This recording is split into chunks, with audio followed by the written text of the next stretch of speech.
അപ്പൊ ഉഷാറാക്കാട്ടോ. എല്ലാവിധ ഭാവുകളും നേരുന്നു നിങ്ങളുടെ യൂട്യൂബ് ചാനലിൽ. നബിദിന പരിപാടികളായിട്ട് എന്തൊക്കെയാണ് ഉസ്താദ്മാർ ഇവിടുത്തെ കരുവള്ളൂർ ജുമാ മസ്ജിദിൽ പരിപാടി ആസൂത്രണം ചെയ്ത്? വളരെ ബഹുലമായ പരിപാടിയാണ് ഇപ്രാവശ്യം മുർഷിദുൽ അനാം മദ്രസയിൽ നടക്കാൻ പോകുന്നത്.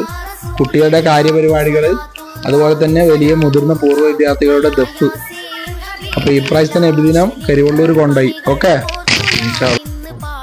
ഹലോ മൻഷാദ് ഭായ്, എന്താണ് ഇവിടെ നബിദിന പരിപാടി എന്തൊക്കെയാണ്? നബിദിന പരിപാടി നമ്മൾ ഉഷാറായിക്കൊണ്ടിരിക്കുകയാണ്. അവസാന ദിവസത്തിലേക്ക് കടന്നിരിക്കുകയാണ്. അപ്പോൾ എല്ലാവരും നല്ല ഉഷാറായി തന്നെ കളിച്ചുകൊണ്ടിരിക്കുകയാണ്.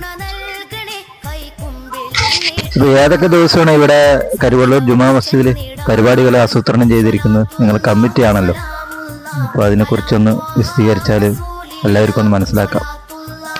ആസൂത്രണം നമ്മളെ 3 ദിവസത്തെ പരിപാടിയാണ് ആസൂത്രണം ചെയ്തിരിക്കുന്നത്. വെള്ളി, ശനി, ഞായർ. സ്ത്രീകളെ അടക്കം മഹല്ലെ രക്ഷിതാക്കളെയും സ്ത്രീകളെയും പങ്കെടുപ്പിച്ചു ഞായറാഴ്ചയും പരിപാടി ഉണ്ടായിരിക്കുന്നതാണ്. ഇമ്പമാർന്ന സ്കൗട്ടിന്റെയും ദഫിന്റെയും അകമ്പടിയോടെ ഘോഷയാത്രയും ഉണ്ടായിരിക്കുന്നതാണ്.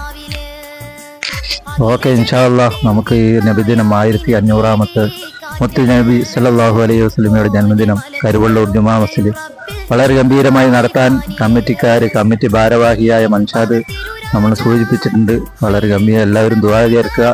എല്ലാവരും റസൂലുള്ളാഹിന്റെ പേരിൽ ഒരുപാട് സലാത്തുകൾ ചൊല്ലുക. അള്ളാഹു എല്ലാവരും തൗഫീഖ് നൽകുമാറാവട്ടെ. ആമീൻ യാ റബ്ബൽ ആലമീൻ.